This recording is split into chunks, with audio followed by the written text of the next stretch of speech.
நீங்கள் 10 பாயிண்ட்டுக்கு மேலே அடிச்சிங்கன்னா உங்களுக்கு சில்வர் மெடல் கிடைக்கும். அதே இது நீங்கள் 12 பாயிண்ட்டுக்கு மேலே அடிச்சிங்கன்னா உங்களுக்கு கோல்டு மெடல் கிடைக்கும். ஸோ மேட்ச்சில் நீங்கள் பூயா அடிச்சிங்கன்னா பூயாக்கும் பார்த்தீங்கன்னா உங்களுக்கு எக்ஸ்ட்ராவாக போனஸ் பாயிண்ட்ஸ் கொடுப்பானுங்க. ஸோ நான் சோலோவாக தான் ப்ரோ இருக்கேன், எனக்குன்னு ஒரு டீம் இல்லை அப்படின்னு பார்த்தீங்கன்னா, ஸோ அடுத்து நீங்கள் சோலோ மேட்ச் ஸ்டார்ட் பண்ணி போனதுக்கப்புறம் ஸோ மேப்பில் நிறைய அர்சனல் இருக்கும், அதை வந்து கீ வச்சு திறக்காமல் காயின்ஸ் வச்சு திறக்க பாருங்கள். ஸோ அதுக்கும் பார்த்தீங்கன்னா உங்களுக்கு பாயிண்ட்ஸ் ஏறும். ஸோ அதுக்கப்புறம் பார்த்தீங்கன்னா சோலோலையும் இப்போ ரிவைஸ் ஸ்பாட்லாம் கொண்டு வந்துட்டா நீங்கள் அதை பிடிக்கும்போது உங்களுக்கு பாயிண்ட்ஸ் ஏற தான் செய்யும். ஸோ இப்போ நீங்கள் சோலோ ரேங்க் புஷிங் பண்ணிட்டு இருக்கும்போது நீங்கள் வச்சிருக்கிற ரஷ்ஷர் ஸ்கில்லோட சேர்த்து ஏதாவது ஒரு பேசிவ் ஸ்கில்லை வெளியே எடுத்துட்டு மிஷா கேரக்டரை வச்சுக்கோங்க. ஸோ மிஷா கேரக்டர் வச்சிருக்கிறதுனால ஆட்டோ எய்ம்லாம் கூடாது. ஸோ அது மட்டும் இல்லாமல் உங்கள் டிரைவிங் ஸ்பீடும் இன்க்ரீஸ் ஆகும். ஸோ இதை வச்சு பார்த்தீங்கன்னா நீங்கள் ஊர் சுற்றி ரிவைல் ஸ்பாட்டு அர்சனல் இந்த மாதிரி சில பல வேலைகள்லாம் நிறைய பார்க்க முடியும். அதுக்கப்புறம் ஏதாவது எனிமி நடுசில் குறுக்கால கௌசிக் மாதிரி வந்து அவனை ஏறி மிதிச்சு தள்ளி டக்குன்னு கில் எடுத்து. ஸோ இப்போ நீங்கள் ஸ்குவாடாக இருந்தாலும் சோலோவாக இருந்தாலும் பொசிஷன் பாயிண்ட்ஸ் அப்படிங்கிறது ரொம்ப முக்கியமாக. ஏன்னா பொசிஷன் பாயிண்ட்ஸுக்கும் உங்களுக்கு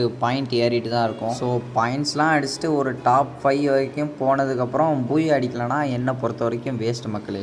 ஏன்னு கேட்டிங்கன்னா இவ்வளோ எஃபர்ட் போட்டு டாப் 5 வந்தாச்சு, இன்னும் கொஞ்சம் எஃபர்ட் போட்டு கொஞ்சம் ஸ்ட்ராட்டஜிஸ்லாம் யூஸ் பண்ணிங்கன்னா நீங்கள் பூயா அடிச்சிடலாம். ஸோ பூயா அடித்தா எக்ஸ்ட்ரா ஒரு 10 பாயிண்ட் ஏறும், உங்களுக்கு கொஞ்சம் வேலை மிச்சமாகும், அவ்வளோதான். ப்ரோ நான் வந்து ஸ்குவாடில் ரேங்க் புஷ் பண்ண போகிறேன் ப்ரோ, எனக்கு ஒரு ஐடியாவே இல்லை அப்படின்னு கேட்டிங்கன்னா, ஃபஸ்ட்டு ஒரு நல்ல ஸ்குவாடை ஃபார்ம் பண்ணுறதுக்கு யார் கூடயாவது பேர் போடுங்க.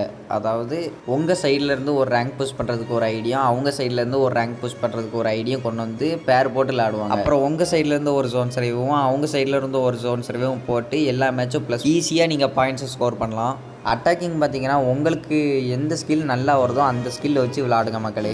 மேட்ச்சுக்கு மினிமம் 6 to 10 கில் அடித்தாலே போதும், நீங்கள் மேக்ஸிமம் பாயிண்ட்டை அச்சீவ் பண்ணிடலாம். அதுக்கப்புறம் பார்த்தீங்கன்னா இந்த ரிவே எடுக்கிறது, நே டேமேஜ் எடுக்கிறது இந்த மாதிரி பண்ணுறதுனால எக்ஸ்ட்ரா போனஸ் பாயிண்ட்ஸ் இன்னும் கொஞ்சம் நிறைய வரும். அதுக்கப்புறம் ஜோன் சர்வேவுக்கு என்ன ஸ்கில் வைக்கலான்னு பார்த்தீங்கன்னா, ஃபர்ஸ்ட் ஆஃப் ஆல் மிஷா வச்சுக்கோங்க, அதுக்கப்புறம் ஒலிவியா, மேக்ஸிம், அப்புறம் கடைசியில் சூசி வச்சுக்கோங்க. அதுக்கப்புறம் ஜோன் சர்வேவுக்கு என்ன ப்ரோ லோட் அவுட் வைக்க அப்படின்னு கேட்டிங்கன்னா, நீங்கள் வந்து டாக்டிக்கல் மார்க்கெட் வச்சுக்கோங்க மக்களே. ஸோ ஏன் ப்ரோ டாக்டிக்கல் மார்க்கெட் அப்படின்னு பார்த்தீங்கன்னா, எனிமி யாராவது உங்கள் காரை டேமேஜ் பண்ணிட்டா டக்குன்னு லான்ச் பேடு இல்லைனா மான்ஸ்டருக்கு ஏதாவது எடுத்து போட்டு எஸ்கேப் ஆகிடலாம். அது மட்டும் இல்லாமல் அதில் லூட் பாக்ஸ் வேறு இருக்கும், வெறும் 300 டோக்கன் கொடுத்து அதில் லூட் பாக்ஸ் வாங்கி அதில் சூப்பர் மெடி இருக்கும், சூப்பர் மெடி எடுத்து நிறைய யூஸ் பண்ணிக்கலாம். அதுக்கப்புறம் பார்த்தீங்கன்னா டீமில் ஒருத்தர்கிட்டையாவது டீம் பூஸ்டர் இருக்கணும் மக்களே. ஸோ டீம் பூஸ்டர்னால நீங்கள் கொஞ்சம் பஃப்லாம் வாங்கி உங்கள் டீமுக்கு ரொம்ப யூஸ்ஃபுல்லாக இருக்கும். அதுக்கப்புறம் ஹேமர் லோட் அவுட் வைக்கிறது உங்களோட சாய்ஸ் தான், அது கொஞ்சம் அட்ஜஸ்ட்மெண்ட்லாம் நல்லா பண்ணி விடும். உங்களுக்கு பைசன் பாயிண்ட்டு கூட்டுறதா இருந்தால் மட்டும் நீங்கள் சப்ளை கிரேட்டை வச்சுக்கோங்க மக்களே, மற்றபடி நான் சப்ளை கிரேட்டை வந்து அவ்வளோவா சஜஸ்ட் பண்ண மாட்டேன். ஸோ கைஸ் இந்த வீடியோ உங்களுக்கு பிடிச்சாலும் பிடிக்காட்டியும் லைக் பட்டனை தட்டி விட்டுருங்க. ஸோ இந்த மாதிரி டிப்ஸ் அண்ட் ட்ரிக்ஸ் வேணும்னா மறக்காமல் நம்ம அக்கௌண்ட்டை ஃபாலோ பண்ணி வச்சுக்கோங்க.